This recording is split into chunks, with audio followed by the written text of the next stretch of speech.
I recently got rid of everything I own, moved out of my apartment, and bought this box van from U-Haul. And I'm going to build it into my own personal off-grid RV, and I'm gonna live in it.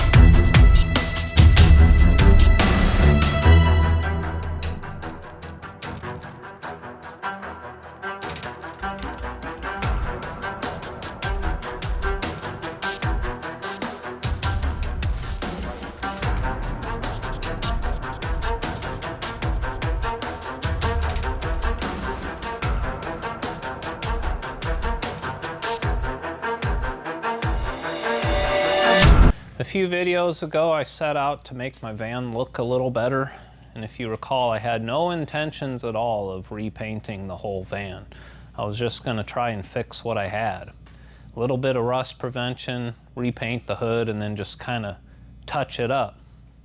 As soon as I started messing with it, the van just shedded its skin like some sort of lizard. So I ended up having to sand the whole thing down. And then I kind of went all out. I attempted to fix all the dents and then figured out that I must not have any feeling in my hands because there's still dents everywhere. And then I gave it a $40 paint job, and I've been letting it sit untouched for a week. Now, finally, in this video, we're getting the van back together. I'm tinting my windows. I'm not good at this at all. But in my little bit of experience doing it, the hardest part is the trimming. So I'm kind of cheating here because I removed my windows from the van. So in theory, this should be a piece of cake. First thing I'm gonna do is clean them real good. I'm using spray away because it was on sale. But it's also like really good glass cleaner. Has a lot of like alcohol in it and generally doesn't leave any residue. I'm doing this mainly for heat. I got nano ceramic 20%, and I got a 24 by 15 foot roll, which is way too much, but I think that's the least amount that I could buy on Amazon. And I got 24 wide, so it would, in theory, be wide enough for these windows. I did my Buick once, and it turned out terrible because the trimming was so difficult. But I've done like a lot of people's patio doors on their apartments and stuff.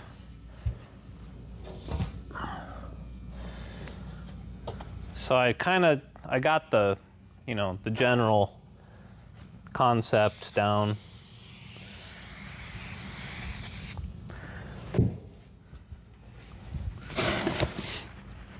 I think legal is 35% in the front and then 20 in the back, but 20% ain't that dark, honestly.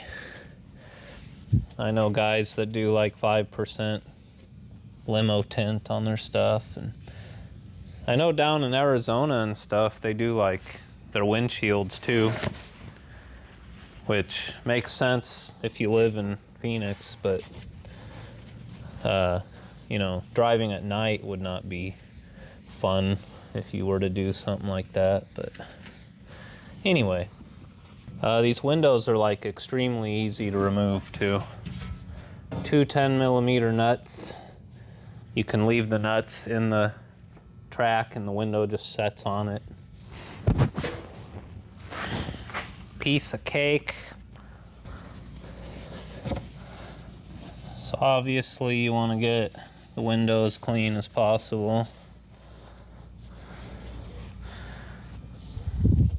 If you've ever put a screen protector on your phone, it's pretty similar. It's like pretty much any amount of dirt will just get stuck under there for life. So I'm doing it on this like super fuzzy blanket here that's gonna leave fuzzies all over my windows. 'Cause why not? Let's keep it exciting here. This isn't my blanket either, by the way.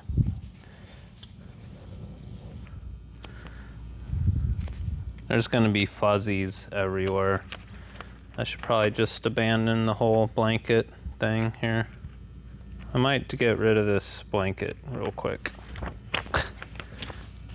This is already like bad. I haven't even started yet. Okay, now it's just my old shower curtain.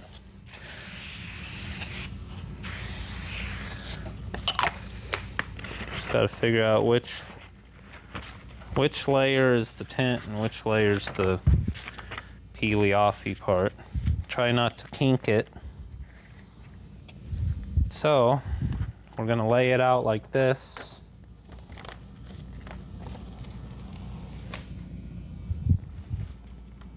Okay. Then we're gonna roughly trim it.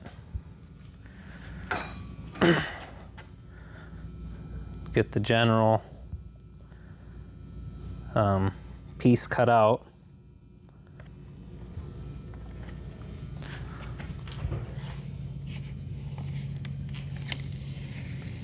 I don't care if I cut up my shower curtain because I'm not using it.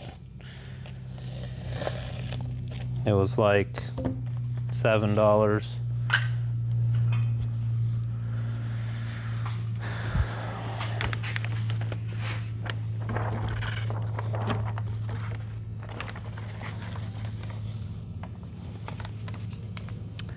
And even with it being a 24-inch roll, it's still not wide enough to do the whole window, like top to bottom. But I know from just now cleaning the dirt line off that like this much of the window you never see. So I should be able to just tint it. You know, you won't see the bottom of the tint. It'll be inside the door. Okay. Get the rest of this back in the tube so it can sit around forever and never get used for anything. Maybe I'll redo my Buick someday. Probably not. I got the Gila or Gila or whatever. Basically the crap you get from Walmart.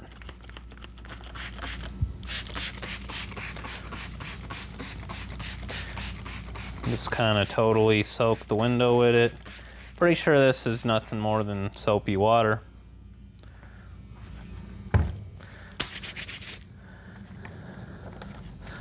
I think you also should spray the tint side with it. I think that's generally what you do. Where's my razor blade? I lost it. There it is. There's a big old piece of hair. I think that's from my beard. Okay, here we go. Moment of truth.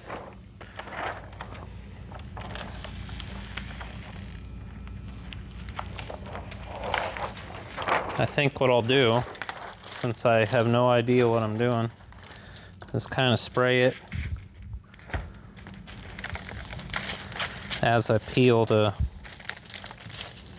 You really want to be careful not to like kink it, you know, or like put wrinkles in it, because that's like, they don't go away, you know, ever.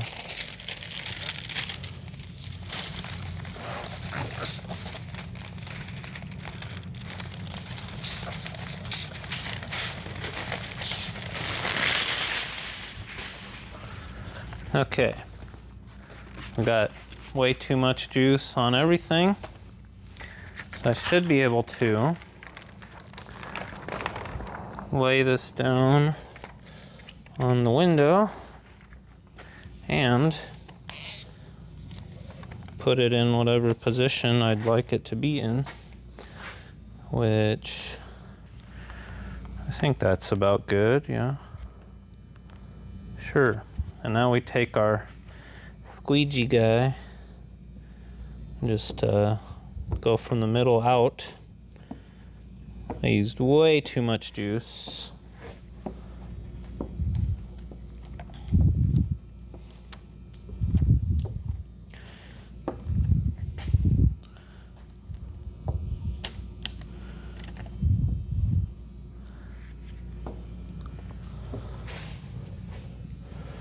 Oh yeah, lots of bubbles and crap under there. Kind of like when I painted the van. No matter how clean I tried to get it, there's still crap.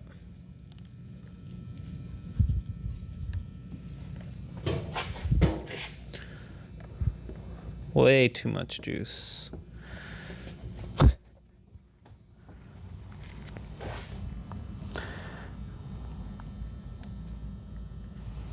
See, if you're doing this in a vehicle, it's like way harder because you have to trim around all the things in the car, like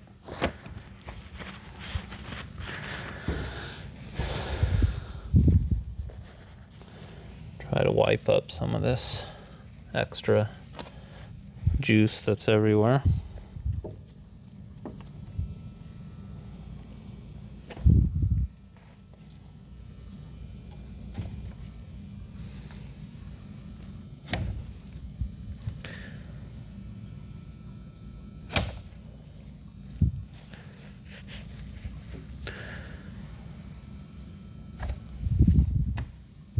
What was that?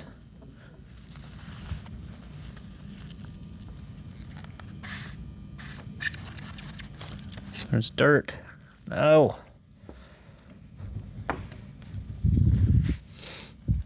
Well, that'll be a friendly little reminder of the time I tinted my own windows, and happy little memory. Okay, my back hurts.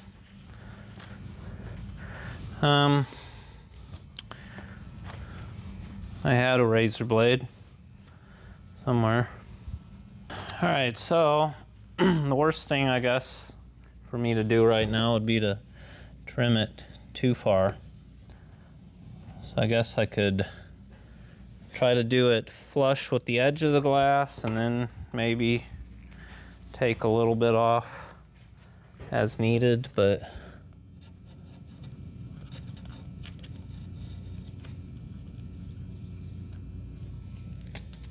this is the part I suck at.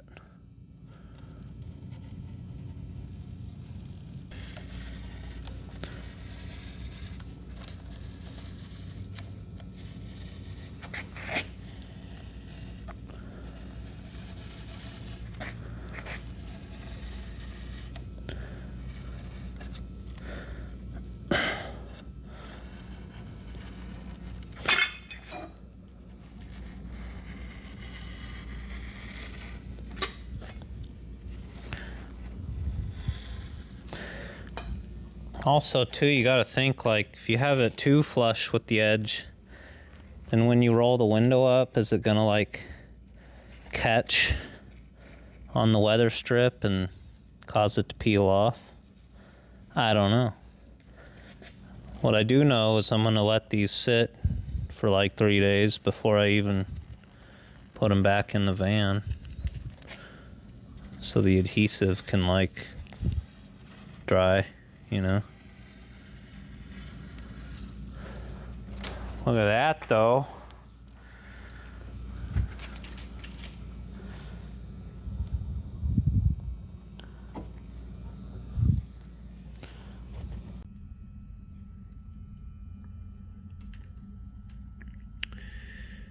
Passenger side is like perfect.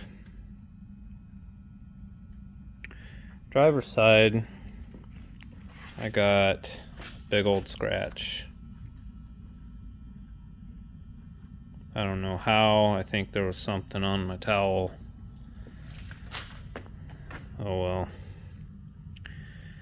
I mean, they'll all get scratched up eventually anyway, but good enough.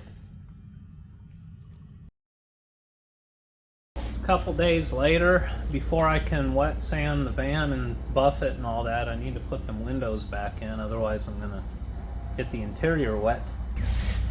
I don't really remember the dance move for this one, but usually you kind of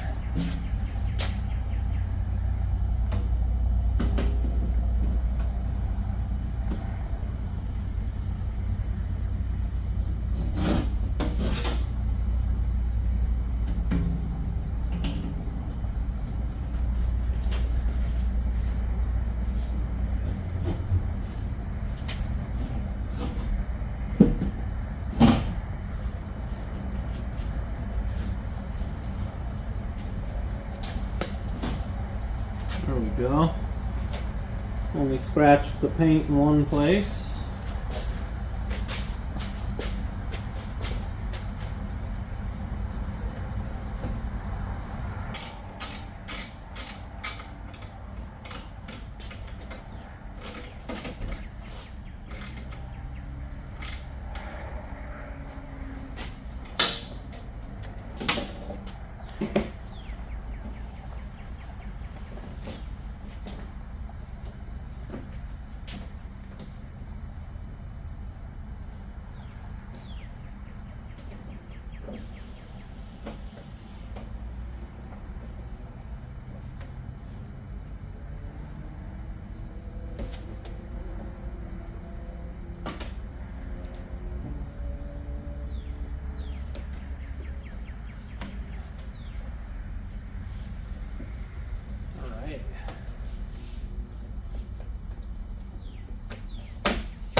That went well.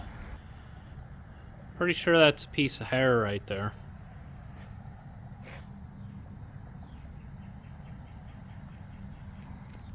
Useless tidbit of information for you. The van is pre-wired for power windows, whether you got them or not.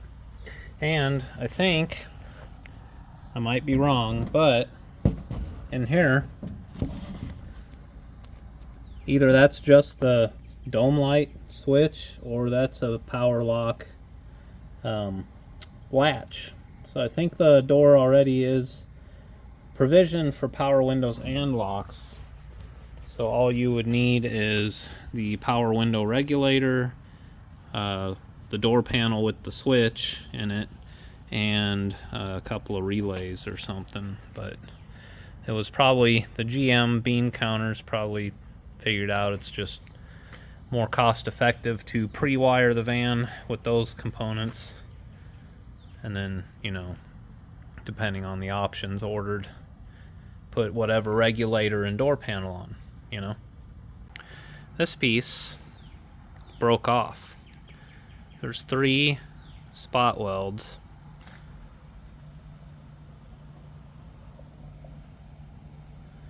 And it's too late to weld right now. I would destroy my paint and the windows in, so that would destroy the tint too.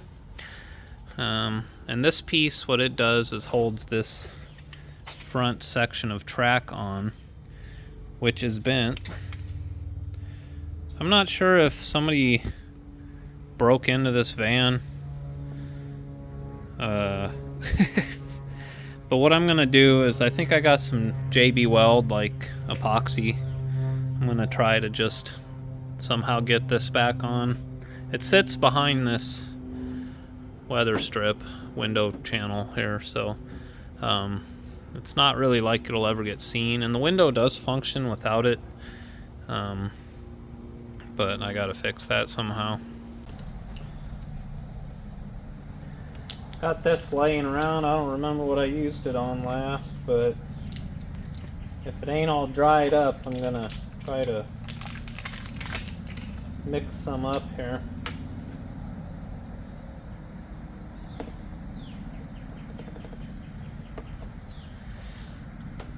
And I'm pretty sure it's all dried up, because it ain't coming out.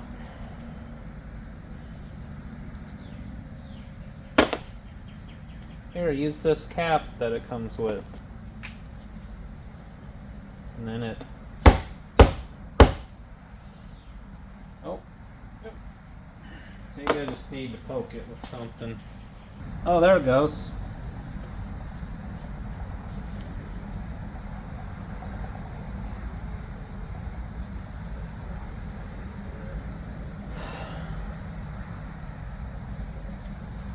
Alright, let's make a new batch over here.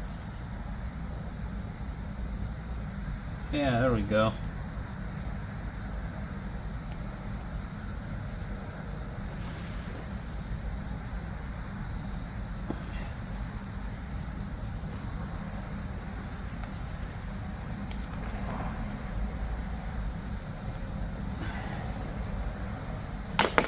Alright, I'm gonna mix it up with this little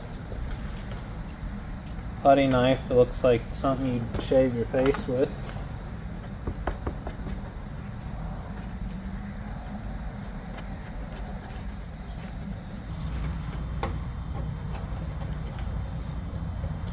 I'll just get it all over the window, that's fine. It's what we want.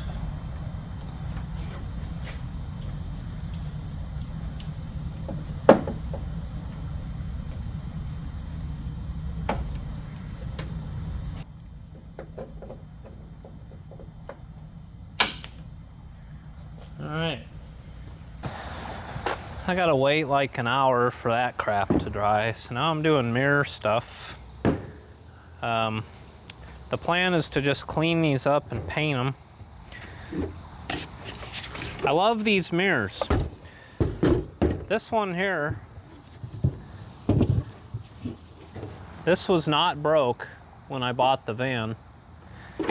Last summer I parked the van out back of the shop, and I came here one day and that was broke and there was glass on the ground. So somebody hit it and I was super thrilled about that. If I'm gonna have things broke on my van, I'd like for me to be the one to break them, but oh well. One thing about these though is they do kind of shake a little bit. You know, it's really annoying when you have mirrors that shake, because then they're pretty much useless. But maybe we can fix some of that. We're just gonna kind of clean them up and see what we can do about all that. I'm sure these have been crashed into many things, including people's heads as they walk past, and you know. We got a nice north breeze today, by the way. If you notice, I'm wearing pants.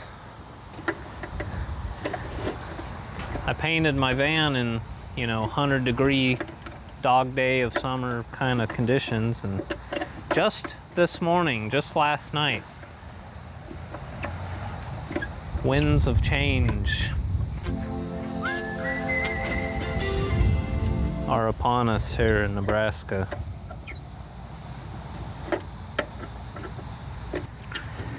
Can I just get my mirror apart without breaking it? I'm really like, this is pointless. I'm actually just gonna tape these mirrors off and spray paint them.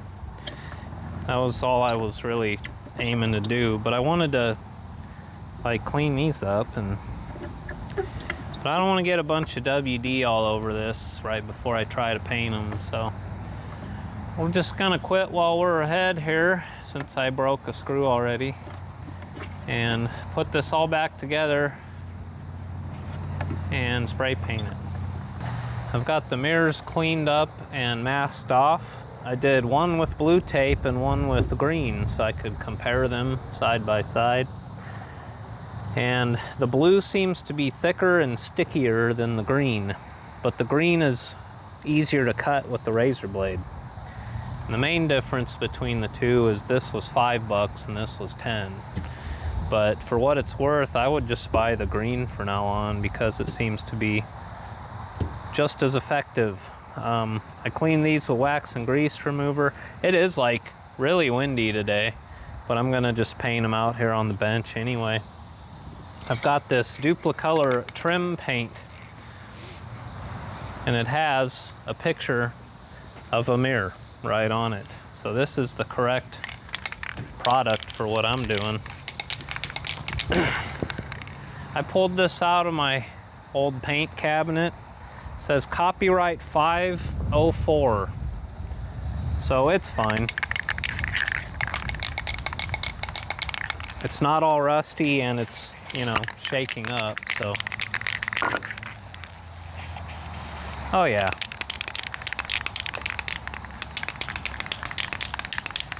Like my mom says, those dates don't mean nothing.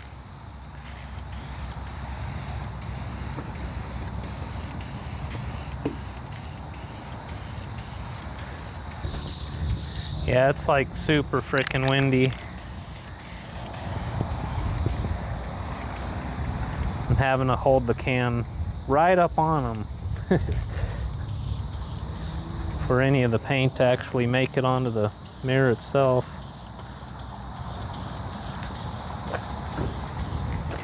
It's coming out a little splotchy. 21 years might be pushing it on spray paint shelf life there, guys. You know, the paint on these mirrors is older than the van is.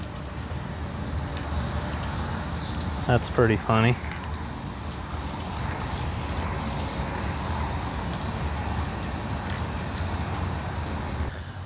I replaced the driver's door handle on my friend's van because that's something everyone's gonna have to do at one point or another. Pretty much every vehicle in the last 25 years, you're gonna break a door handle eventually. I thought about ordering one for my van just to have around. You can get them anywhere though. Like every O'Reilly has this door handle. It's a pretty much on the shelf item. But looking at mine, it's already been replaced. Canada, Taiwan. This is a Dorman. Is one better than the other?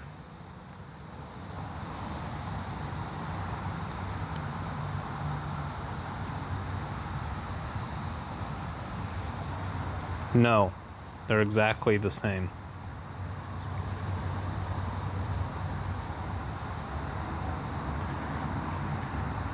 In fact, there's only really one difference between the two. This has like a bolt that's threaded into the plastic, and this is more like a rivet type of deal. Anyway, I'm gonna paint these too.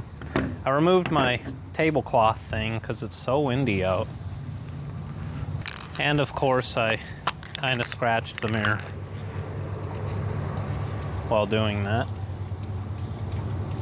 Not totally impressed with the trim paint. I think it's because, not because that it's 25-year-old can of paint, but because the windy and sunny conditions. You're not supposed to paint stuff in direct sunlight, but man, they are running one train after another today. That is weird for a Saturday.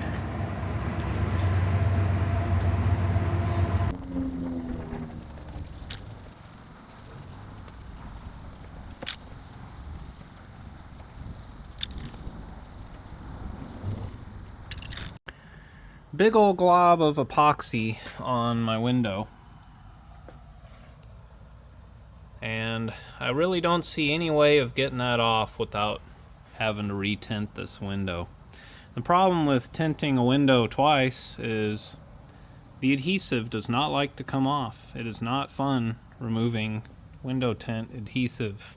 You basically got to use brake cleaner and a razor blade.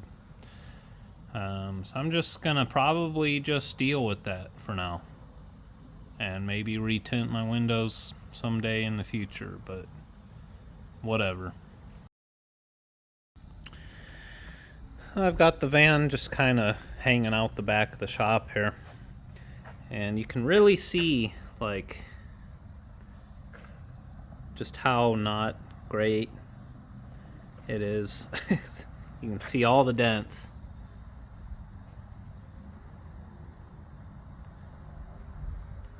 But I'm gonna wet sand it, and I think I'm gonna start with like 1500 grit and kind of see what that's looking like. I think 1000 is gonna be too coarse. I don't want to put a ton of scratches in this. I just want to kind of smooth it out so I can buff it. Over here, I don't know if I can get it on camera. A little bit. You can see when I painted it, I mentioned something funky happened when I put the second coat on this fender. And there it is right there. I'm pretty sure I just didn't wait long enough to do the second coat, and it just kind of, I don't know. But I'm gonna wet sand this thing, and then I'm gonna bring it in and buff it. I'm not gonna buff it outside because it's like 5 o'clock and it's kind of the heat of the day, even though it's not that hot out. You don't want buffing compound, polishing compound drying on your vehicle. So I said I wasn't gonna do the roof, and I still don't really care to, but I am going to because I can get my method, my procedure kind of dialed in up there. So if I do make any mistakes or scratches, or the paint's just not handling getting wet sanded very well, I can just screw up the roof and not the sides and the hood. So I'll start up there, get it kind of figured out, and then I will work my way back down and do the rest of it.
Alright, I started with 1200 on the roof, and then I ended up switching down to 1000 because I wasn't getting enough cut. But my camera's really, it's just hard to show you white paint on video. But you see, I could have gone more coarse to get rid of like the bumpies, but I think that's all going to come out with the polisher here. And I kind of overdid it a little bit because this paint's not super thick, and I did remove quite a bit of paint. It's still drying. I just finished, but see, technically you're supposed to sand beyond that where you can't see any of this stuff, but if I went any further I would have burned through the paint. So what I'm gonna do now is wait for it to dry and then hit it with the polisher, and I think that's really gonna just bring it out to a nice smooth shine.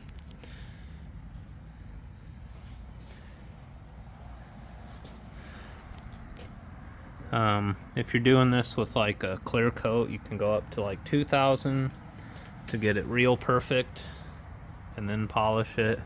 And there's different polishing compounds. I only bought one like the cheapest one I could get too, but I think this is gonna turn out pretty good.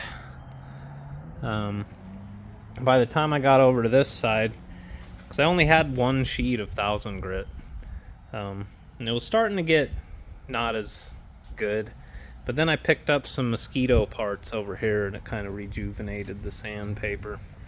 But I overdid it in a couple spots. That's just dirt, but right here I totally just ruined that, but I'll touch it up with just a brush, you know, because it's tractor paint, no big deal.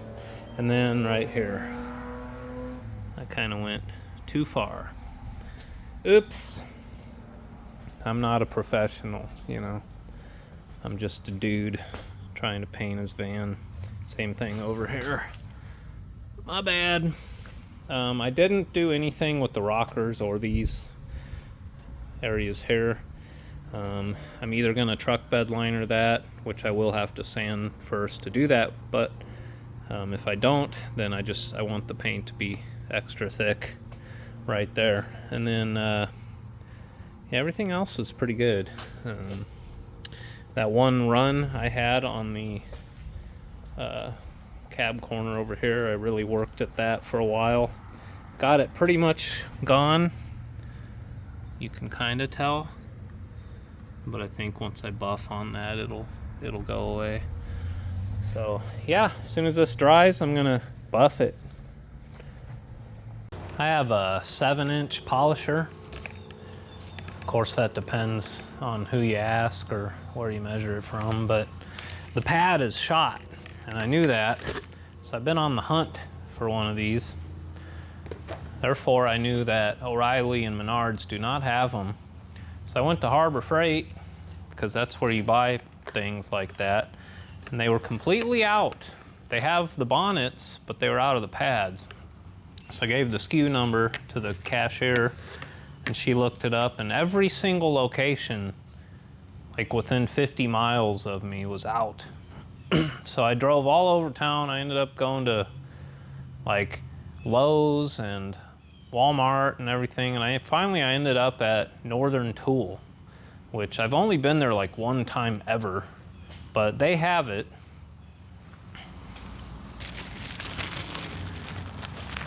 Got me a pad.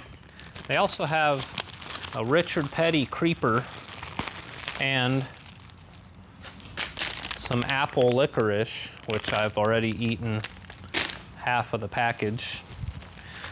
Also, if you need a box of rubber gloves, they are like half of everybody else in town. So I'm going to polish the van and try not to burn the rest of the paint off. Because, you know, you can get carried away with this as well. This is variable speed. I got like the cheapest polishing compound money can buy. This was like $6. I have no idea how coarse or fine it is, but it should be like good enough. It's got lubricating oil in it, so it shouldn't dig too hard, but I'm just gonna slather some on there and get to work and see how she turns out. Hopefully it should be nice and shiny by the time I'm done.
I've decided to wet sand again with 2000 because I'm still seeing my 1000 grit scratches. What I could do is put a terry bonnet on the buffer and keep going, which would probably do the same thing, but I think 2000 grit wet sand and just kind of get them 1000 grit scratches out. I mean, it's nice and shiny, but it's just not quite the finish that I want.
Well, I gotta say I'm pretty happy with this. I wet sanded with 2000 and then I buffed. And it turned out nice and shiny. It's pretty good. There's one problem though. This thing is frickin' Swirl Mark City. I don't know if buying the cheapest polish in the aisle was the problem, or I just need to do something else, but I tried to just go over it using the residual polish that was still on it prior to washing, and then just a little bit of water and a microfiber terry bonnet. And that actually made it worse.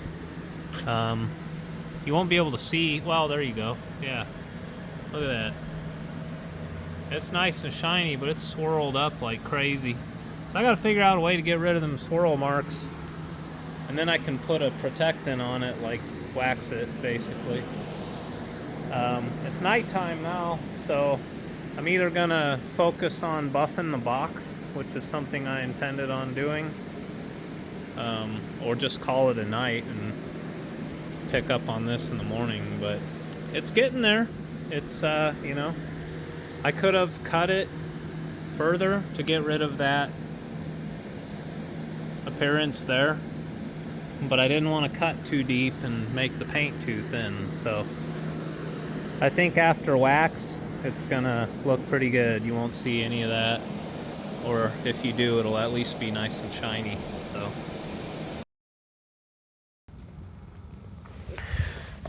So what I should do is go get some heavy cut compound and a wool pad for my polisher, go over everything, and that should get rid of most of these little scratches and swirl marks and stuff. And then go over it again with the foam pad and the polisher. But I'm not gonna do that. What I just did is waxed it. I'm done. And you know, it's mint if you squint from over there. Don't come any closer. The thing is, I have a week, 1 week now to get this done and move out of this shop. Actually, by the time you're watching this video, I'll have moved out of here already. And whatever work doesn't get done in the following week from today, it's 1 a.m. on Sunday. Anything that I don't get done in this next week is just gonna have to happen in somebody's driveway. So now it's time to move on to something fun. I'm gonna get the mirrors and the trim and the door handles and all that put back on. Everything that I painted earlier today, the cowl trim, wiper blades, and then it's time for a grill and headlights, and then wheels.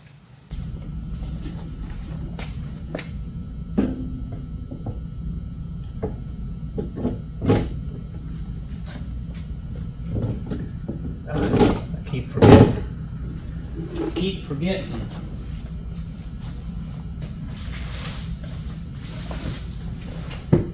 Maybe I can do it like this. Don't drop it.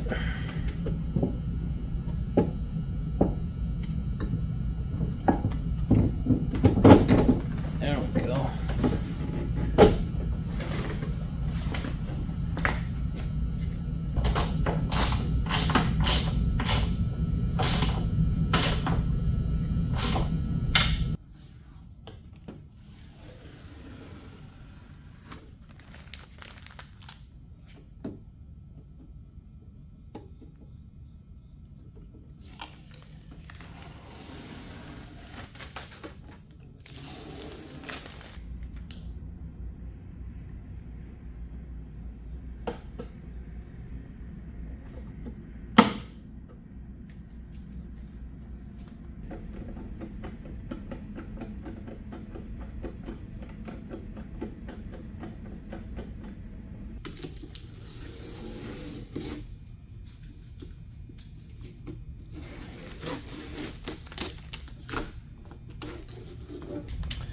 Blue tape is easier to remove than the green.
I changed my mind. I went and got rubbing compound and a wool pad. I just did the middle of the hood. It's doing exactly what I needed it to do. It's getting rid of all the scratches. I'm just going to do the whole frickin' van with this, except for the roof, because whatever. And I might not even polish it with the other stuff afterwards, because this seems to be good enough.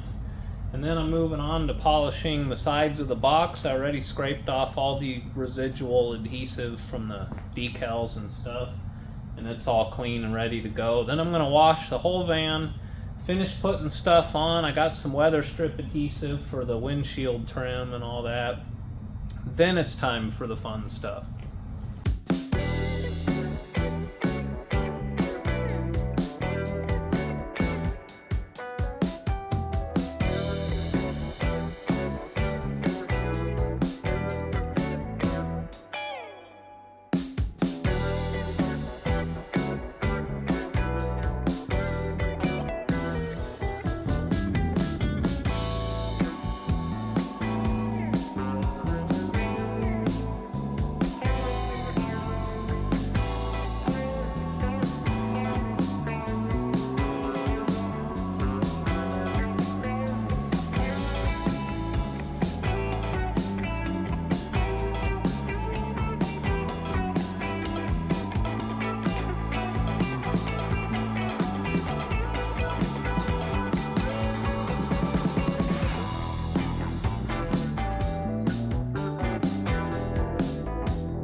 So in summary, if you give your van a $40 paint job in a dark and poorly ventilated shop, and then you put on a second coat when you shouldn't have, that makes the orange peel even worse, then you just let it sit for a week, then you wet sand with 1000 and then 2000, and then you buff it with rubbing compound and a wool pad. You shouldn't do any of those things, but it worked for me. So I'm gonna finish putting the van back together. Door handles, windshield trim, wiper arms, the belt thing it's called, you know, where you, under the window. And then it's time for the fun stuff. So we'll just cut right to that.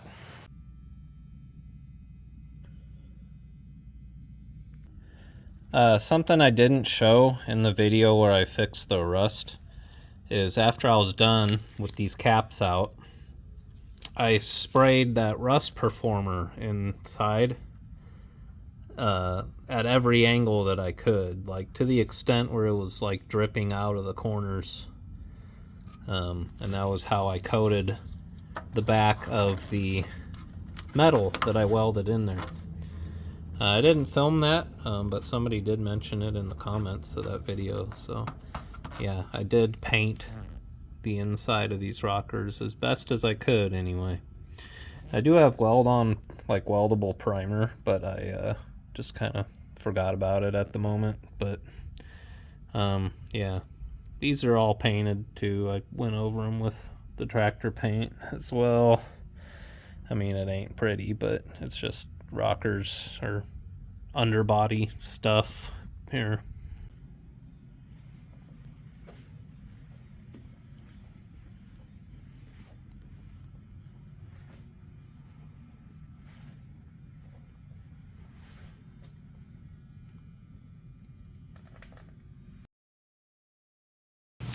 I've got these things that go there, and I got the ones that go inside the window channel because I like to make everything as hard as possible on myself.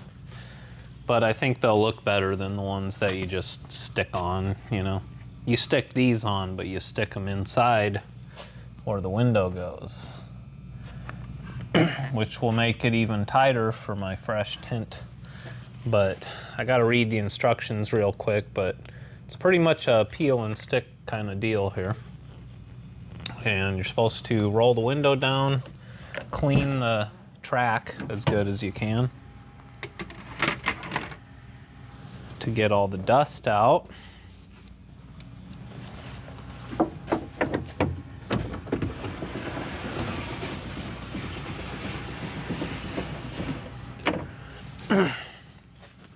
I had these on my truck, and a friend of mine came up and was just being all rowdy one day. And he grabbed my truck and went to shake my truck and totally disintegrated them things. They were old and brittle. Then he felt really bad and wanted to pay me, but I didn't let him. I should have, though. That was like a long time ago. The company that made the ones that I bought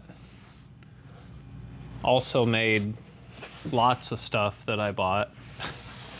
And they actually emailed me wanting to, you know, do sponsorship things, and I don't do that, but kind of feel like I should have, since I already bought a ton of their products. Oh well. I guess what I'm saying is, you're welcome.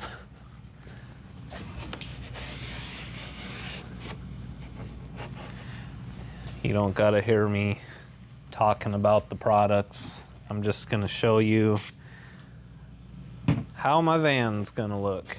It's gonna be pretty sweet.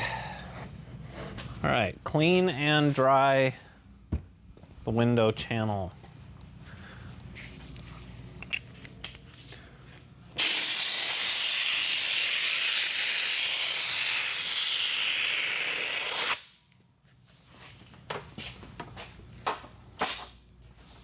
comes with these little clippy-doos, which are weird to me, but it says to, says you install it and then you put the clippy-doos and then you just roll up the window and leave it rolled up for a couple days. I don't know why it gives you a bunch of extra tape, because it's got tape on it. I guess I can fit it in here, make sure it actually fits.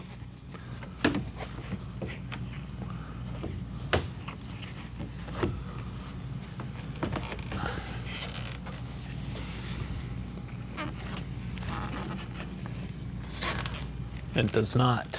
I'm gonna have to trim it or something.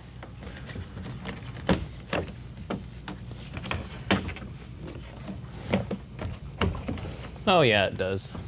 Hey, that fits pretty good, actually. I think it needs to be trimmed down on this part, though.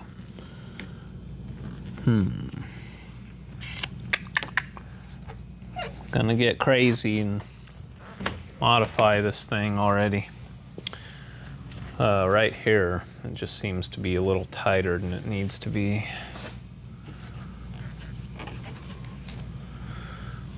With the belt trim on.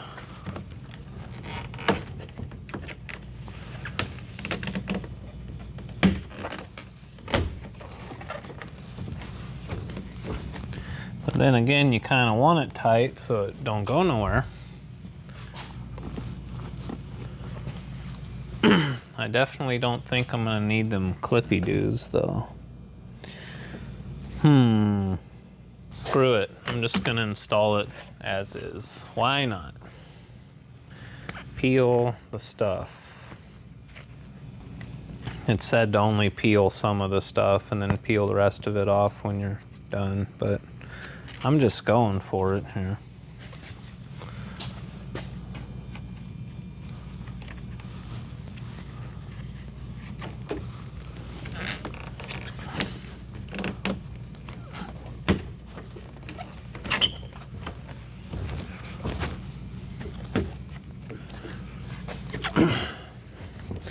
All right, strange clippy-doos. I don't know about all this.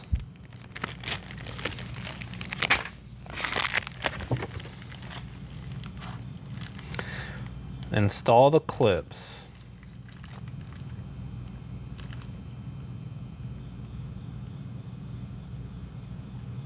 I think I'm gonna keep the clips, but not install them. This is a tight fit. I don't see these coming out ever. And then we just roll up the winder.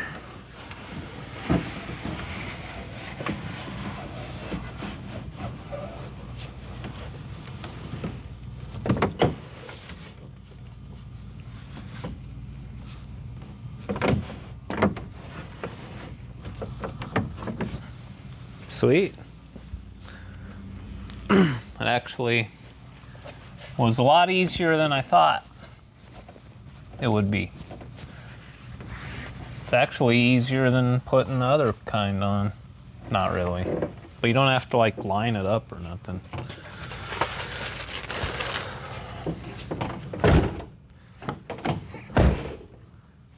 Yeah.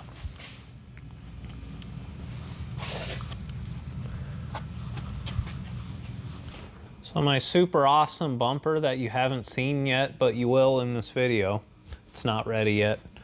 When it's installed, this portion of the body is visible because the old bumper, like, you know, covered that. The new one does go around all the way to the wheel well on both sides, but this little bit is visible. So what I'm gonna do is like sand this a little bit and then hit it with that truck bed liner. And also, that'll give me a chance to fix over here where my masking ripped off when I tripped over it and I got overspray in the wheel well after all that work I did painting and perfecting everything under there. I ended up just dusting it with white paint anyway. So I'm just gonna I'm not gonna mask anything up here off, but I am gonna, you know, tape off the fender and everything. But I'm just gonna kind of scuff it and shoot it. And on the other side, there's like a sticker thing that I'm gonna probably just peel off, and I don't know. It's just truck bed liner and a spray can, so. So that sticker was like for the assembly line, and it showed all the options for the van. My interior color is pewter. I took a picture of it just for fun, but you can see they put that sticker on right over the bare metal before primer or anything. And you can see right here that all the metal is galvanized. GM's been galvanizing their sheet metal since at least 1990 that I'm aware of. I mean, they still rust, but... I did a real half-assed job masking this off. This is pretty risky, but I'm not doing much. I also have part of the box from them things I just installed on the windows. So like the spray shield, you know. And I got fans going. We're just doing a little. We're not going all out here.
Happened last time, the tip clogs on these things. And you gotta take and spray brake cleaner through it. I just need to use a bigger tip, that's all. Just the tip.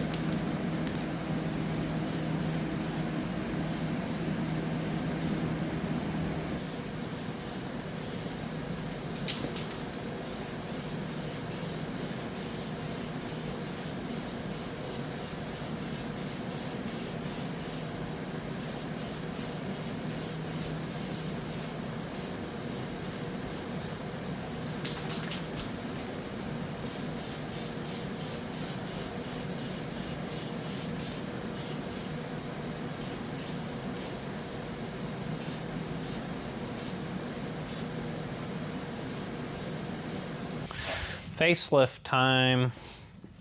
See, I can pop the hood without going inside because there's no grill.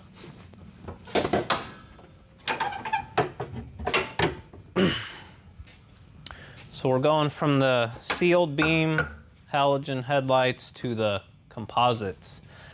I found 2 videos on YouTube about how to do this. One of them sucks, the other one's pretty good. But it's simple, actually. First step is to remove the old headlight. We got springy do and clippy doos. Unplug it. Wagner. And that one is a GE. So one of these is old, one of them's new.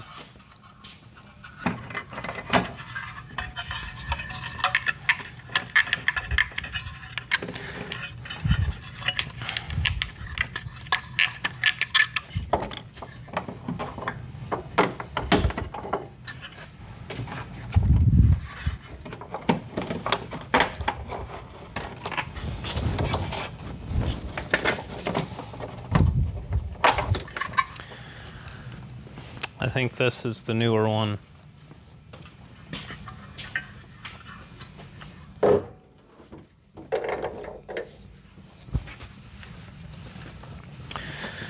Okay, so what you do, is that a, oh wow.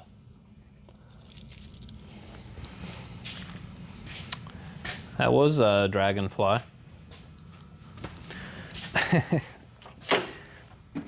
Basically, I'm going to use my Dremel.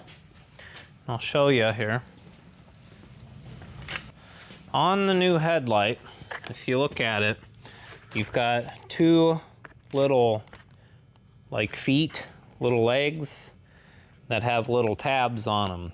And they look like they're supposed to rest inside something. And then on the top, you have two bolts, bolt holes. And if you look at this guy, you've got a little stub out right here, and then another one right there. So it's already like pre-provisioned for these little feet on the new headlight. And then the bolt holes just go up here, this hole and that hole. And what you do is you get what's called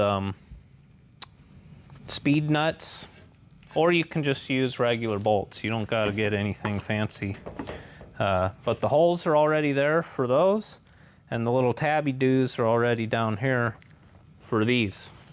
So no matter what like face your van came with, the mold of this plastic like radiator mounting filler thingy is the same. And then if you look at it, well, mine, I got spray paint all over it. But the other thing you got to do is cut out like access so you can like get the bulbs in and out. And if you look at this, it actually shows you where to do that. But I kind of spray painted over everything, so you can't really tell. But basically, I'm just going to take my Dremel, hack this part here off, and I think this guy too, and that guy. And then you can just cut little slots in these little spots here for the little legs for the new headlight. It's pretty easy to do. Well, I've never done it, but it's pretty straightforward, is what I'm saying.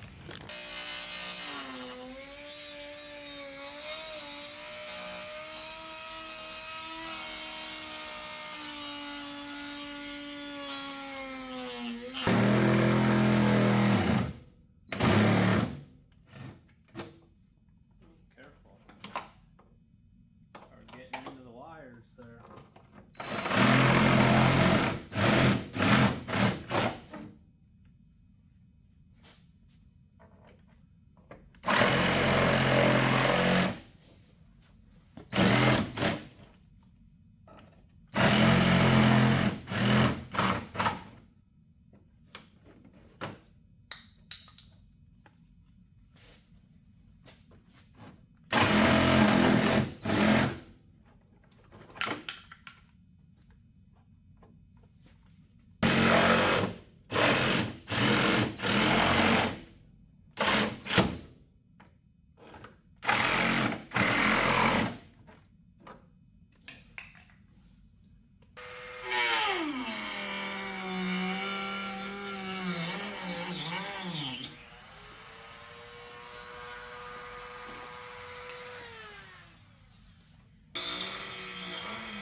There we go.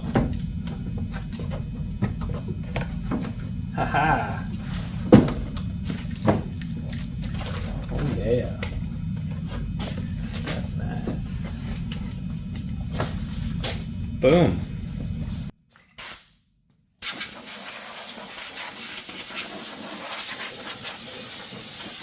Here I've got some speed nuts These are just quarter 20s. You're probably supposed to, you know, use metric or whatever, but basically that's all that is.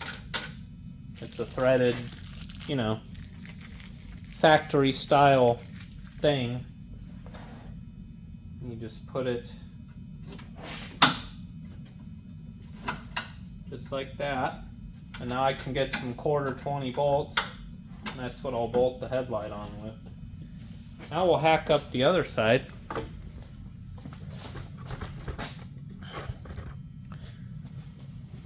Proceed with the butchery. I'm going to try to do just Sawzall for the most part over here, because, yeah.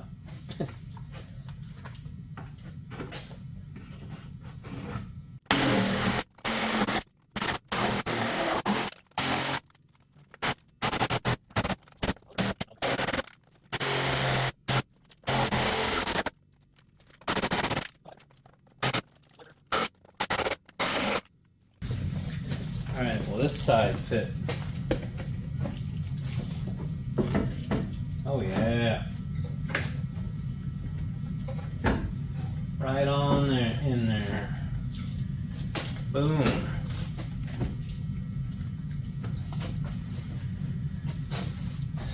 She's gonna look good, guys. So with the old headlight, you have one plug with 3 wires. A high beam, a low beam, and a ground. With the new headlights, there's separate high and low beams. So I just got to figure out which is which. And I could just consult the Payne's manual for that, but I'll just go ahead and use my meter. The van has daytime running lights. So all I got to do is turn on the key and see which one of these gets power. And with daytime running lights, typically a vehicle will run them at a lower voltage, so they're not as bright during the day. And that used to be a big deal if you were doing aftermarket. Like I'm putting LEDs in this, which is not a big deal. I found that they'll still work even at like 10 point something volts. But back in the day when you were running HIDs and you had a ballast, that was a big deal. And you'd have to get a headlight harness, which is basically a couple relays. You power the headlights directly off the battery, and then you use the wires coming from the vehicle as a trigger for the relay, you know? But we'll see here which, and I'll just snip them back here. We'll go ahead, I'm gonna guess that, I don't know, I have yellow and green.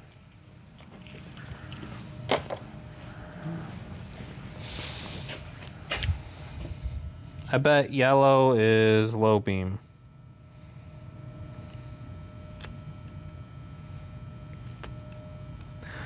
Oh, 18, really?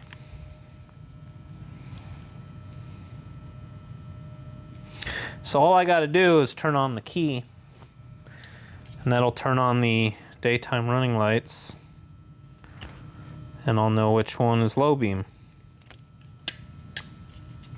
with my meter.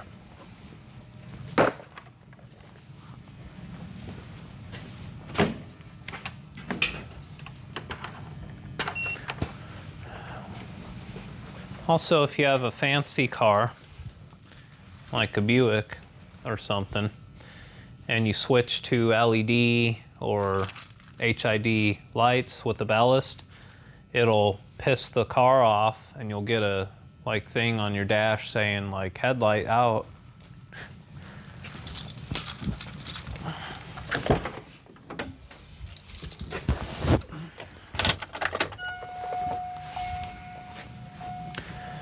Or if you have a really old car with a flasher, and turn my radio off here. I think, you know, deep down that you have potential to do more and help. I think.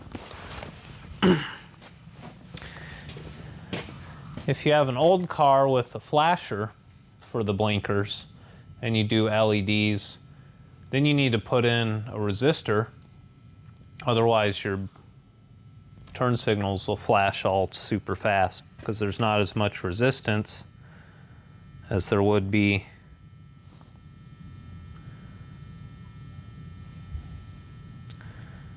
with incandescent. Aha! 11.58, and I was right. Yellow is low beam. Now, just for fun,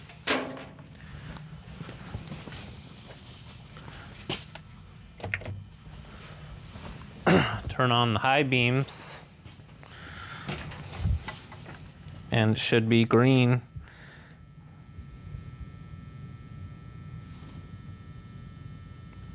Yep. And it's still 11.58. I wonder if my battery's low.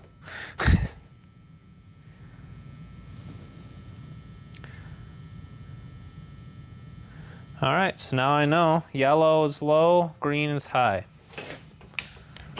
Simple as that. So what I've got here is 9005, 9006, and more standard headlight bulb sockets. I have a 4-pack, came with butt connectors. All you do is put the grounds together, tap them into that ground, and then one into the yellow and one into the also these are like frickin' 12 gauge and they give you a ton of extra wire.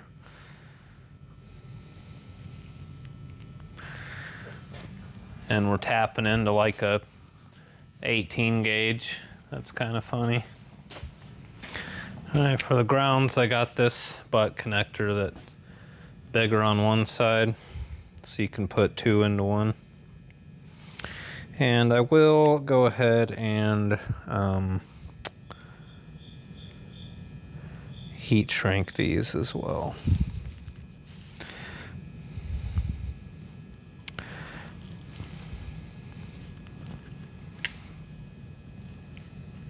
Just so I don't gotta worry about anything coming apart or getting water in it. Because, you know, front of the vehicle.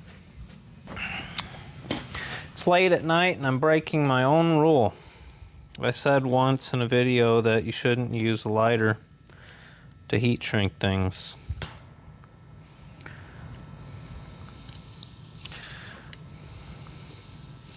No credibility on this YouTube channel.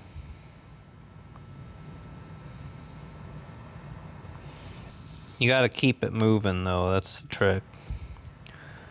Hold it steady, you'll burn right through. That's kind of the same with a heat gun, you know. I'll keep moving it around. Gonna do the other side, and then we will mount the new grill. And then we'll do the headlights and the bulbs and all that. I am excited to see how good this fan's gonna look. There we go.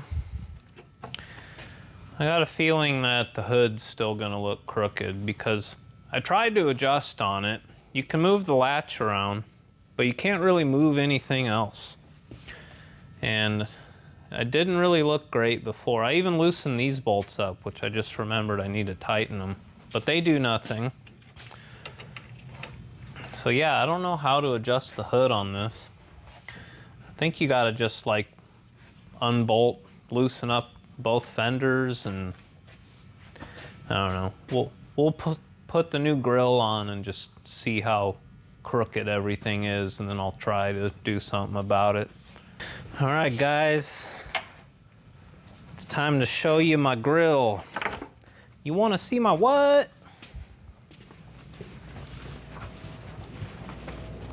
Yeah, I got a little dusty from being in the front of the shop. Okay. Clippy doos.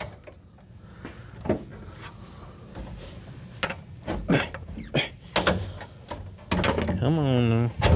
Ah, careful. Careful. Get in the... There. Jeez.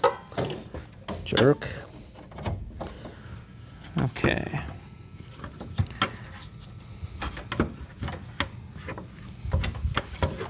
Is that gonna clear the...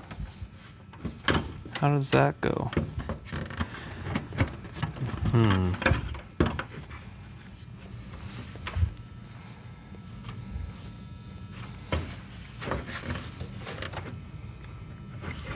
Trying to figure out this hood release cable. Does it just go through there like that? That does not seem correct. Must be.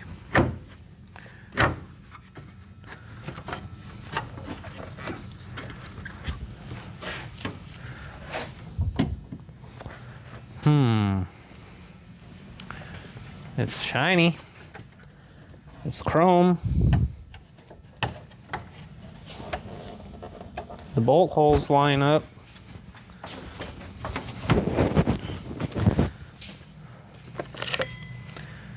Put these rusty bolts on. Oh, that looks good. Oh, it's got a scratch on it. Did I do that? Probably. I kind of crammed this thing in my Buick to get it here.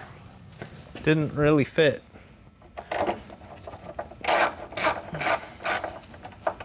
Go ahead and do the... Oh, there's a scratch there too. Parking lights. So I decided to go with the smoke with the amber little bit on the side instead of the full amber, which is what stock is. And for the bulbs,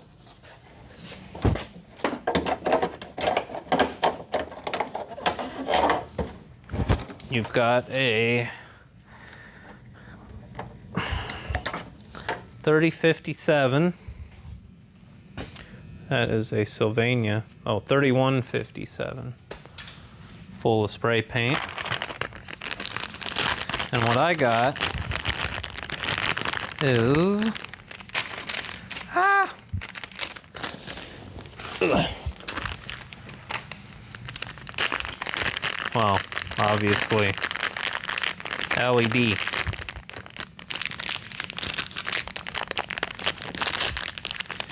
LED. Look at that craziness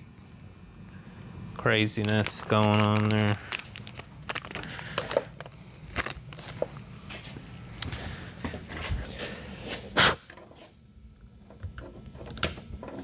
And then over here, for the side marker or parking light, that's 194.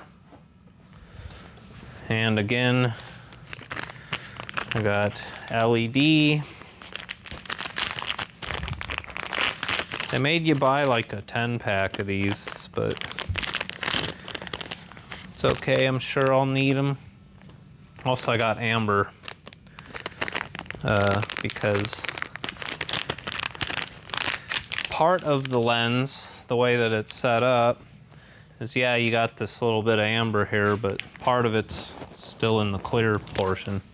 Had I known that and knew I would have to buy amber bulbs, I probably would have got all smoked clear, not half amber.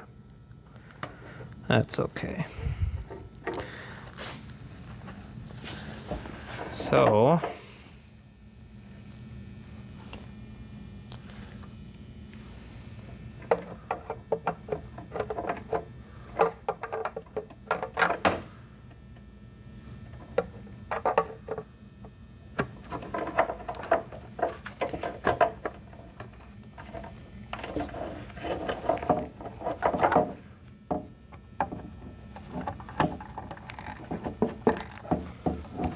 and these should just kind of hook in there, and then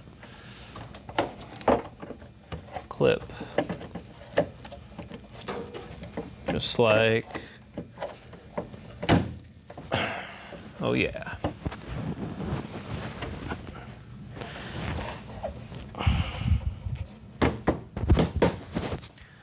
Next, all right, headlights.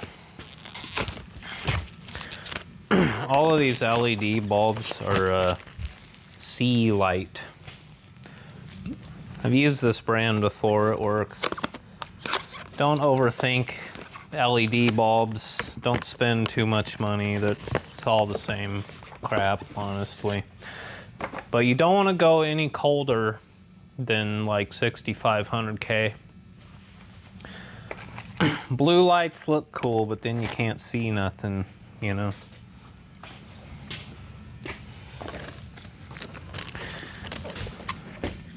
Okay.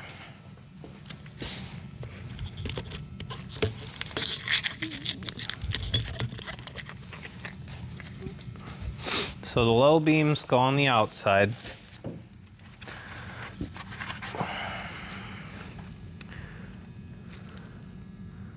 $9,000. Is that a 5?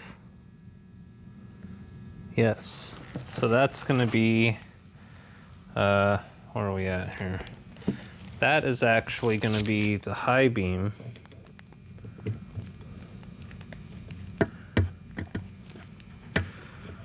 See, they have these tiny little fans on the back.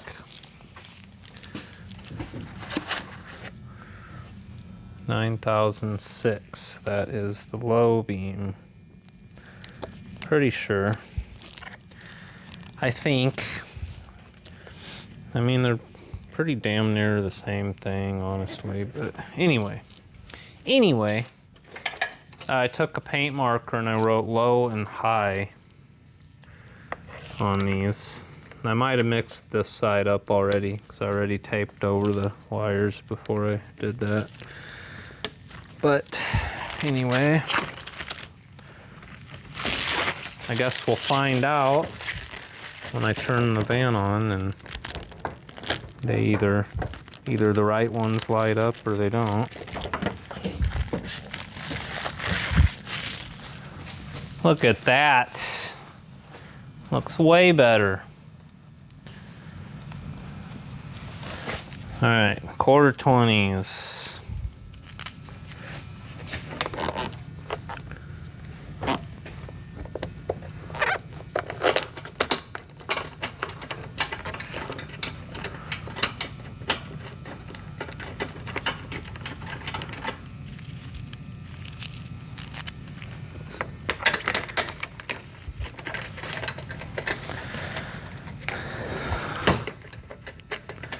And I think those are 7/16.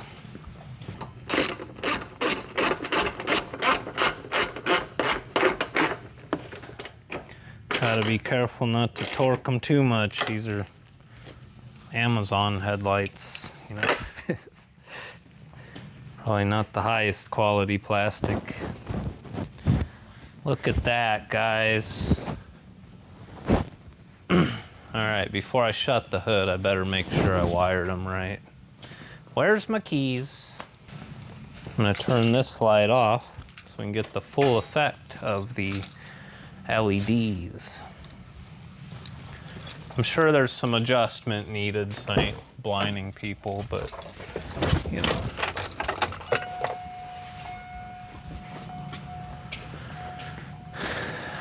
Alright, I did get this side backward. Alright, hold on.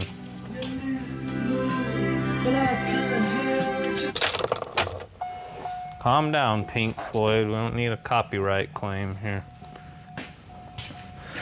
Can I do it without taking the light out? No, damn it. Alright, so low is high and high is low on this side. Whoever I sell this van to is gonna be so confused by like everything. My Like, what is going on with this? I'm gonna have to write him a manual.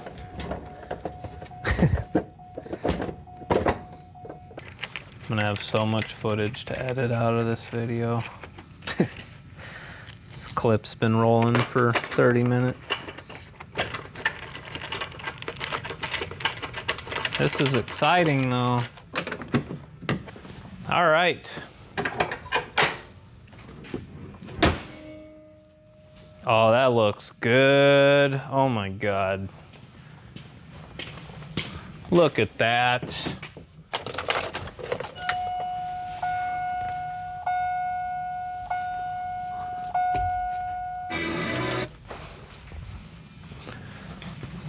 Oh yeah.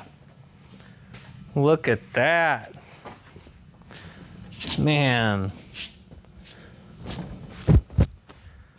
All right, let's try the high beam.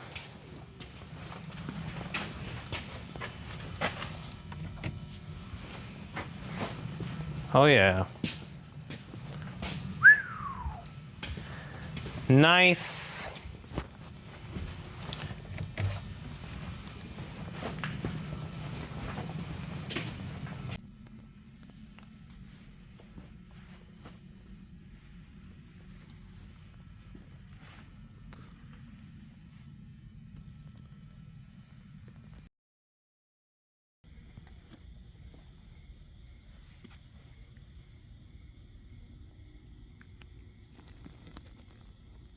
I know what you might be thinking.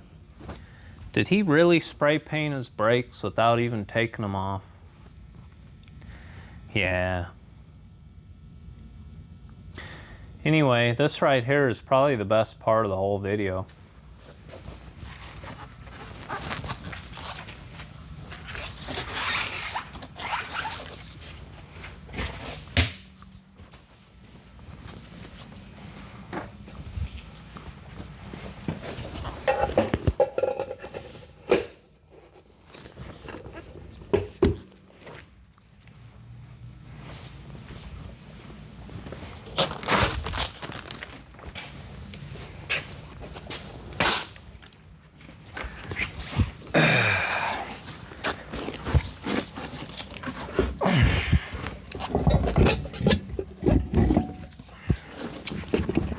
Oh yeah.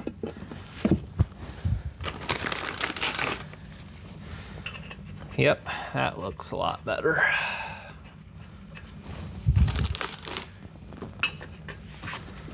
Oh wow, they stick out quite a bit more.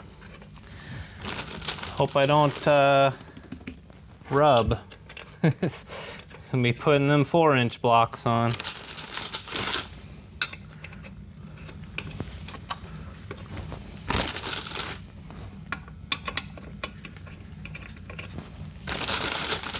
Man, that looks good though.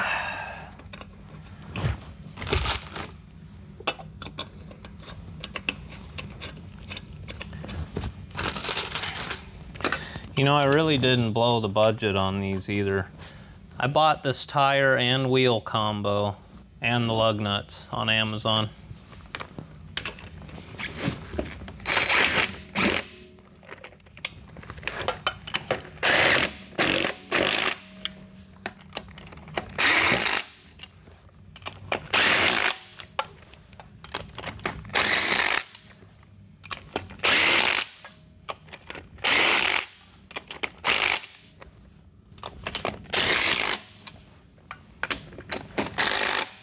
I'm actually at ride hikes. I'm jacked up by the axle, so.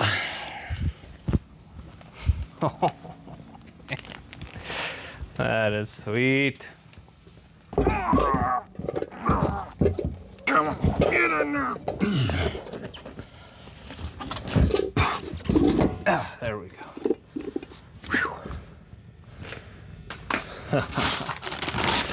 It looks so much better.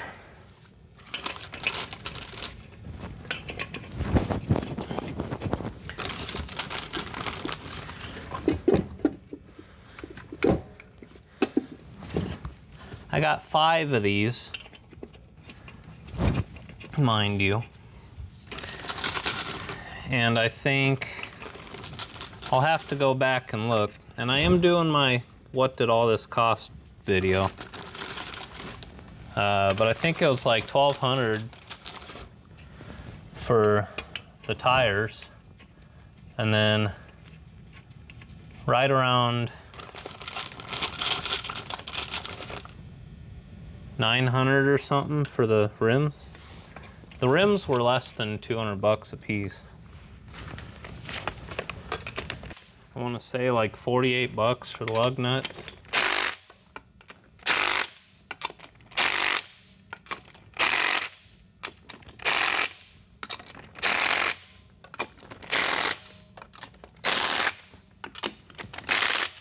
And then I got cheap aftermarket, might work, might not work, TPMS sensors. It was definitely a Friday when the boys at U-Haul got this one ready to sell. I had to go down there and teach them the old trash bag trick, you know.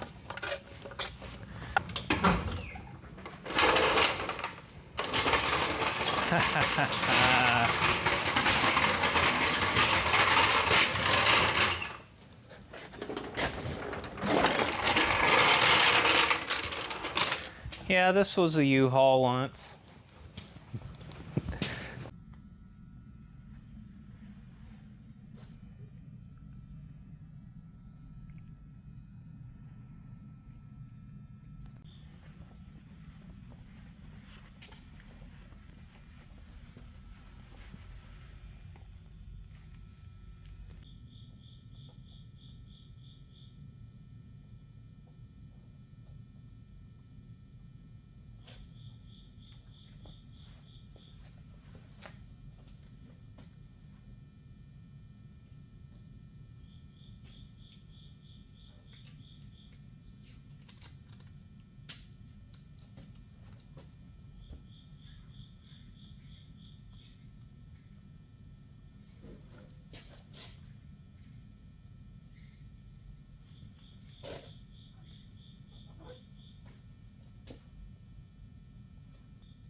All right, it's time for the final piece of the puzzle, the bumper and this winch. Let's turn back the clock a little bit and show you how we put this thing together and got it to where it is today. You might notice my shop looks a little different because I'm moving out. It's September now, and this will be the last thing I do here in this shop. I've already moved 95% of my crap out of here and gotten rid of the rest. In this video, I'm putting an aftermarket front bumper on the van, but I have to build it myself. I showed it to you guys a few videos back. It's from Move Bumpers. I paid about 600 bucks after shipping, and it's a weld it together yourself off-road bumper kit with a winch mount. My buddy Tom's coming over. He's going to give me a hand. I'm going to take this bumper off, mount the new one to the van, tack it all together, get it mocked up, and then Tom's going to take it to his shop and fully weld it together with a much nicer welder than the one that I have. So this video is more of a show and tell than a how-to because I've never done this before, but I'm pretty sure the van's going to look a lot better after I'm done. So here it is. Here's what you get with the kit. It just came in this box. The instructions are all torn up, but I think Tom downloaded them. It's a tubular bumper, and then there's kind of the bottom, I think, the skid plate. There's the front with the winch mount, and then everything else is tubular, and then, you know, all this bracketry you get, and that's it. So basically, pull the old bumper off. I think that'll kind of be a chore. You know, big rusty bolts. And then, yeah, I think you just kind of bolt the bracketry to the van and then build off of that. So this should be pretty fun.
Digital dingle longer.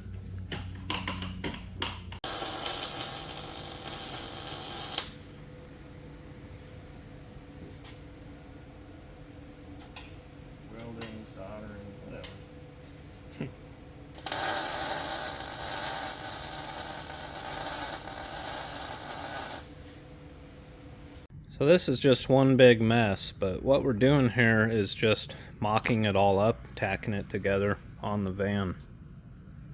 Tom welded that angle iron on there to help him straighten everything up and get the front all true and straight, because you're supposed to build the center section before you mount it to the van. And then we mounted it to the van, got it perfectly centered and level, and then got the brackets on, tacked on for the frame.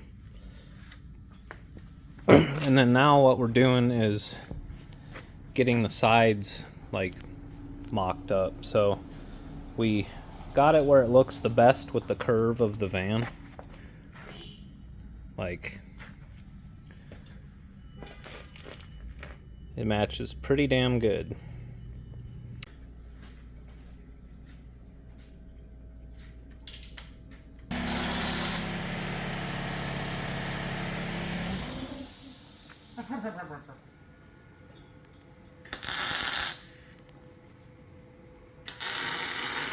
We got it assembled, all tacked together and braced with some angle iron.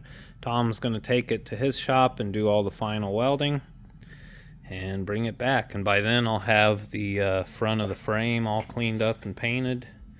And this thing is going to look freaking sweet. It's got a bull bar that goes up over the top. And we're going to put that at a 60-degree angle, we decided. And there's the winch plate. And then I have an 8,000-pound Warren winch. I'm also really impressed with this Move bumpers. They're from Montana, and it's a small company. Yeah, pretty decent product for $500. I mean, where else are you gonna get a aftermarket bumper for your rig for that price?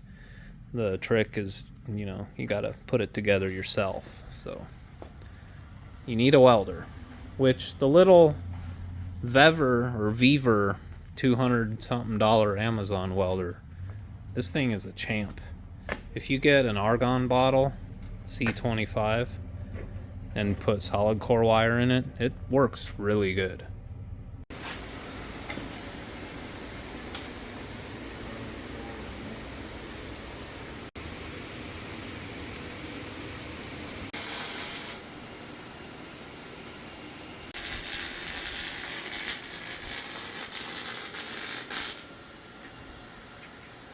For 14 years.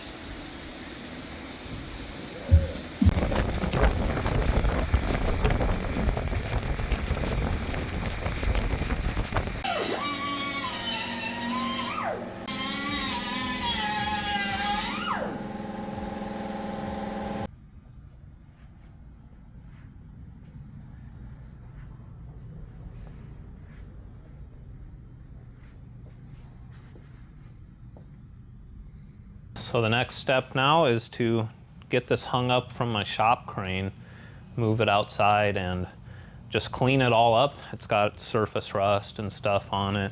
Get it all prepped for paint, and then I'm going to spray it with some etch primer. And then after that's dried, I'll hit it with the truck bed liner. I'm going to give it just one really good coat of that. Get that all dried, and then we'll get the winch mounted to it and then get it back on the van.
Laid down a pretty good paint job here.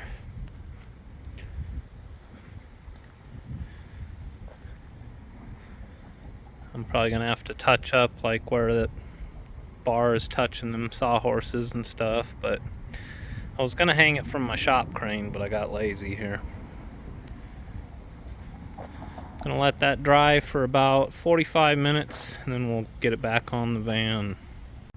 I painted the mounting bolts too. Those are the stock Chevy van bumper bolts. They're grade 10.9. It's only 2 bolts to mount a bumper to a Chevy van. It's a lot simpler of a design than other vans, you know.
Owie!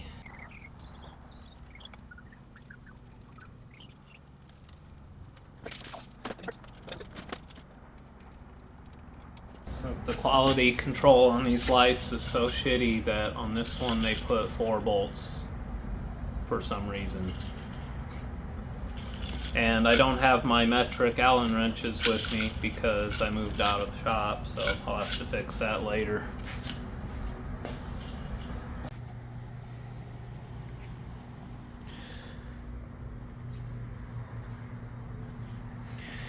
Okay, so I'm gonna have to modify stuff to get the winch to bolt on. My buddy Tom's gonna help me do that at his shop. Truck bed liner is ass and these lights are trash, but it looks freaking good though. And that is as far as I'm taking this van build here in this shop. I've already moved out pretty much.